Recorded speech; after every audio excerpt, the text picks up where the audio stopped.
और इसी बीच रांची एयरपोर्ट पर पत्रकारों से बातचीत करते हुए निशिकांत दुबे ने कहा कि अगले 2 से 4 दिनों के अंदर झारखंड की राजनीति में बड़ा तूफान आने वाला है। इस तूफान में बहुत लोग, घर और बार, दुकान उजड़ जाएंगे। तूफान का इंतजार करिए। तूफान ऐसा आएगा कि सारे बड़े लोग यहाँ धराशायी हो जाएंगे और हम भी उसी तूफान का इंतजार कर रहे हैं। कल से लेके आपको 2-3 दिन बाद तक जो है शुभ समाचार हमेशा मिलता रहेगा। तो पेड़ वगैरह उखड़ेगा सर? पेड़ नहीं, घर मकान सब उखड़ जाएगा। पेड़ तो बहुत छोटी चीज़। कई नाम आपके द्वारा ट्विटर पर दिया है। जो नाम मैंने दिए उसमें से कई एक नाम तो हाई कोर्ट में दाखिल हो गए हैं। मतलब ऐसा नहीं है ना कि मैंने नाम दिए और वो नाम हवा में थे। कल जो जिन लोगों ने कि हलफनामा दिया है हाई कोर्ट में, मैं हाई कोर्ट का हलफनामा देख रहा था, उसमें तो मैक्सिमम नाम उन्होंने डाल ही दिए। कुछ नाम छूटे हुए हैं, वो अब इन्वेस्टिगेशन में आ जाएंगे। आज आपने एक ट्वीट किया है जिसमें बोला है कि पूरा मंत्रिमंडल को बुलाया जाएगा ईडी की तरफ से, इसीलिए कि करप्शन का एक बड़ा जो राज्यों में देखा गया है, एक बड़ा रास्ता उन्होंने मंत्रिमंडल में कहा कि मंत्रिमंडल में घटनोत्तर स्वीकृति हो गई, मंत्रिमंडल में पॉलिसी की स्वीकृति हो गई, किसी को सस्पेंड करना है तो भी मंत्रिमंडल जाते हैं। उसका कारण ये है कि एक करप्शन का एक बड़ा मुद्दा ये हो गया है कि इंडिविजुअल कोई मंत्री यदि करप्शन करेगा तो उसको तो सज़ा हो सकती है, लेकिन इस देश में अभी तक ऐसा नहीं हुआ है कि मंत्रिमंडल को सज़ा होगी। लेकिन मंत्रिमंडल में जो मंत्री हैं उन्होंने जो वो एजेंडा पास किया है, उनको जानकारी है कि नहीं है, उन्होंने सोच समझकर पास किया कि नहीं किया, इसके लिए कोई तो एक नियम कानून होगा ना। तो इसी के लिए मैंने कहा है कि जो भी पॉलिसी बनी है, अब आप समझिए कि शराब की पॉलिसी स्टार्ट हुई। रघुवर दास जी के समय जो शराब की पॉलिसी थी उसको बदला गया। बहुत अच्छा काम है, कोई भी सरकार आएगी वो बदलेगी। और उसके 6 महीने के बाद जो है फिर से एक नई पॉलिसी आ गई। तो 6 महीने में ऐसा क्या हो गया कि 2 पॉलिसी चेंज हो गई। उसी तरह से उद्योग का जो है एक बड़ा पॉलिसी था, इंडस्ट्रियल पॉलिसी था। इंडस्ट्रियल पॉलिसी में कब तय कर दिया इन लोगों ने कि आदिवासी महिलाओं को देना है, आदिवासी महिलाओं में कौन कौन सा क्राइटेरिया इन्होंने तय किया जिसमें कि उनकी पत्नी को, उनकी साली को मिल गया है। तो उद्योग की पॉलिसी जब चेंज हुई तो उसमें से मंत्रिमंडल के कितने लोग सहमत थे। फिर मनरेगा का एक ऑडिट है। मैं आपको बताऊं कि बड़ा सवाल है, जैसे ही हमारी सरकार गई और इनकी सरकार बनी तो सभी जगह मनरेगा में ऑडिट हो रहा था। आपको यदि ध्यान हो तो 3 महीने तक जो है इन्होंने ऑडिट को कंप्लीट रोक दिया, जिसके लिए भारत सरकार ने भी पैसा रोक दिया था। तो मनरेगा की ऑडिट किस आधार पर जो है बंद कर दिया आपने। उसी तरह से बालू का जो है एक बहुत बड़ा लूट है, आज तक उसका टेंडर नहीं हो पाया। हमने ये कहा था कि पंचायत में चालू होगा और जो लोग अपना प्रधानमंत्री आवास बनाने के लिए या अपना आवास बनाने के लिए करते हैं उनको हम छूट देंगे, उसमें रोक हो गया और आज तक बालू का टेंडर नहीं हो पाया है। लोग त्राहिमाम कर रहे हैं लेकिन बालू तो उठ रहा है ना, अवैध तरीके से बालू उठ रहा है। उसी तरह से माइनिंग लीज में कब ये तय हो गया कि माइनिंग लीज की फाइल जो है वहाँ मंत्री तक नहीं जाएगी या डीएमओ तय कर देंगे। तो ये सारे ऐसे विषय हैं जो पिछले 2-2.5 साल में लोगों को भी जानने का है, एजेंसीज को भी। एजेंसीज किसी को तंग नहीं करना चाहती है ना। मान लीजिए कि मंत्रिमंडल ने ये बहुत अच्छा निर्णय ले लिया तो मंत्रिमंडल के सारे सदस्य बताएंगे कि हमने ये अच्छा निर्णय ले लिया, तो सेंट्रल एजेंसी उनको क्यों तंग करने के लिए जाएगी। लेकिन यदि मंत्रिमंडल में किसी मंत्री को पता ही नहीं और इस तरह की पॉलिसी यदि बदल गई तो जो लोग जिम्मेवार हैं वो जेल जाए। और इसी खबर पर ज्यादा जानकारी के लिए रुक करते हैं अपने वरिष्ठ सहयोगी पंकज प्रसून का, जो हमारे साथ न्यूज रूम से लाइव जुड़ चुके हैं। पंकज, एक और ट्वीट और एक और बेबाक बयान निशिकांत दुबे के द्वारा, क्या है पूरा मामला? देखिए खुशबू, झारखंड में पिछले काफ़ी अरसे से ये बातचीत चल रही थी कि यहाँ की जो शराब पॉलिसी है, खनन पॉलिसी है, बालू को लेकर जो मामला है, जो मनरेगा है, इन सब में कहीं ना कहीं कुछ तो गड़बड़ है। और ये आम जनता, मीडिया, समाचार प्लस भी लगातार बताता आ रहा था। उसी को थोड़ा सा और खोलकर निशिकांत दुबे ने बताया है, ज़्यादा स्पष्ट किया है।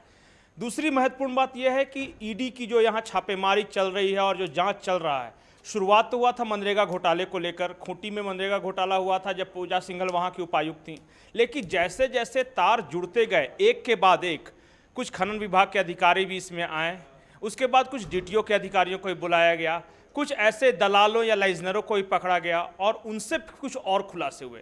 तो ईडी के पास मोटा मोटी अहम दस्तावेज जमा हो गए हैं, कुछ ठोस सबूत भी हाथ लगे हैं और इन्हीं सब को लेकर जो यह है ईडी और आगे पूछताछ करना चाहती है। पंकज, यहाँ पर जी। जिस तरीके से निशिकांत दुबे ने ट्वीट किया है और कहा है कि पूरे मंत्रिमंडल को ईडी जो है वो तलब करेगा और उनसे पूछताछ करेगा तमाम पॉलिसीज को लेकर, तो क्या ईडी तलब कर सकता है मंत्रिमंडल को? क्योंकि शायद अगर ईडी तलब करता है तो ये देश में पहली बार ऐसा होगा। जी बिल्कुल, आपने सही कहा। आज़ाद भारत के इतिहास में ऐसा शायद पहली बार होगा कि एक राज्य सरकार के पूरे मंत्रिमंडल को जी प्रवर्तन निदेशालय अपने यहाँ पूछताछ के लिए बुला रहा है। पूछताछ कैसी होगी ये बाद की बात है, लेकिन ईडी के द्वारा बुलाना ही अपने आप में बड़ी खबर है। दूसरी बात आपने कही कि क्या ईडी बुला सकता है या नहीं।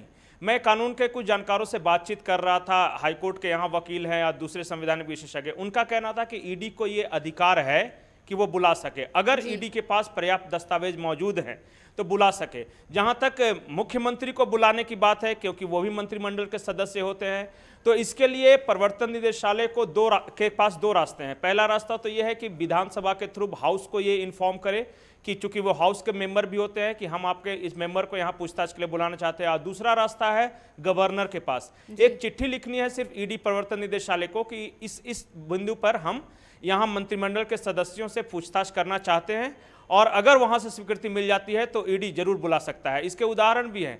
आप इसी ईडी ने महाराष्ट्र में मंत्री जो है वहां के गृह मंत्री थे, उनको पूछताछ के लिए बुलाया भी, उन्हें अरेस्ट भी किया। तो बुला बिल्कुल सकता है, ईडी के पास ये अधिकार हैं। जी पंकज, जिस तरीके से निशिकांत दुबे लगातार इस पूरे मामले पर ट्वीट करते आए हैं, अपनी बातों को रखते आए हैं, और कहीं ना कहीं जो उन्होंने ट्वीट किया है वो धीरे धीरे सच भी साबित होता आया है, तो ऐसे में राजनीतिक गलियारों में क्या चर्चा है?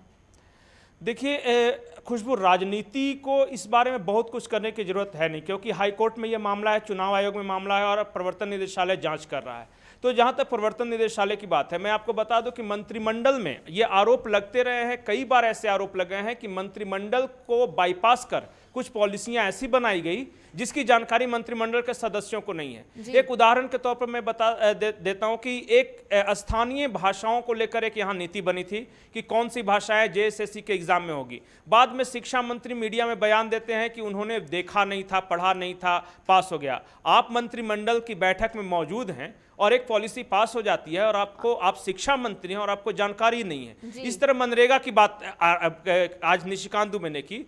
मनरेगा का ऑडिट बंद था, जो पूरे कोरोना काल है वहां उस दौरान मनरेगा का ऑडिट बंद था। आखिर किस पॉलिसी के तहत झारखंड में मनरेगा का ऑडिट बंद किया गया?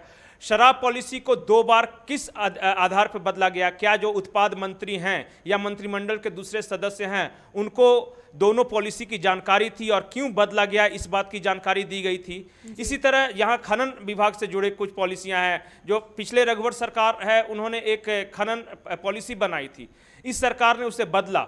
और लेकिन बदला तो इसमें कोई बुराई नहीं है, कोई नई सरकार आएगी तो पॉलिसी बदल सकती है, लेकिन क्या पॉलिसी के हर बिंदु को मंत्रिमंडल में चर्चा की गई है? क्या मंत्रियों को इस बारे में जानकारी है? इन्हीं सब बातों को लेकर प्रवर्तन निदेशालय एक जानकारी चाहता है मंत्रिमंडल के सदस्यों। कहीं ऐसा तो नहीं है कि मंत्रिमंडल में जो बातें कहा यह गया कि ये बातें पास हो गई है, घटनोत्तर स्वीकृति मिल गई है और मंत्रिमंडल के सदस्यों को पता ही नहीं है, उनके साथ डिस्कशन ही नहीं किया गया है। इन्हीं सब बातों को लेकर ये पूछताछ होनी है। जी, तमाम जानकारियों के लिए बहुत बहुत शुक्रिया पंकज। तो एक बार फिर से बता दें आपको कि झारखंड सरकार के पूरे मंत्रिमंडल को ईडी यानी कि प्रवर्तन निदेशालय पूछताछ के लिए बुला सकता है। गोड्डा सांसद निशिकांत दुबे ने ट्वीट कर यह दावा किया है। निशिकांत दुबे की माने तो ईडी माइनिंग पॉलिसी, शराब पॉलिसी, सभी विभाग के ट्रांसफर व posting policy, smart city policy और उद्योग नीति को लेकर पूछताछ करेगा। मीडिया से बातचीत के दौरान भी उन्होंने इन्हीं बातों को दोहराया और कहा कि अगले 2-4 दिनों के अंदर झारखंड की राजनीति में बड़ा तूफान आने वाला है और इस तूफान में बहुतों का घर बार और दुकान उजड़ जाएगा।